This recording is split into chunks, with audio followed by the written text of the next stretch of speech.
అన్న మొత్తం నా బతుకు రోడ్డు మీద పడ్డదన్న. మొత్తం నా అన్యాయం అయిపోయిందన్న. నా సంసారం అంతా గంగడెగ్గడ అయిపోయిందన్న. అన్న అన్న అన్న అన్న అన్న అన్న అన్న ప్రాపర్ గా మున్సిపల్ పర్మిషన్ ఉన్న దుకాణం నేను పెట్టిస్తా అన్న. నేనే వచ్చి ప్రారంభోత్సవం చేస్తా. థ్యాంక్స్ అన్న. ధర్నా గిర్నాలు బంద్ చేయ వాళ్ళు మళ్ళీ చూసుకుందాం. వాళ్ళు అట్లా కాదు గింత సార్ సార్ వాళ్ళు పక్కడగాళ్ళు దుకాణం పెట్టించి బతుకున్నారు.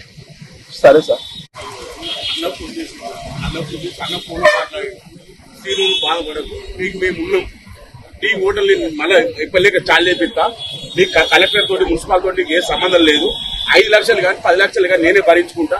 నా పేరు మీద మళ్ళీ హోటల్ పెట్టిస్తాను. నాకు చాలు, అదే సంతోషం. అన్న పేరు మీద మళ్ళీ హోటల్ చాలు చేస్తా.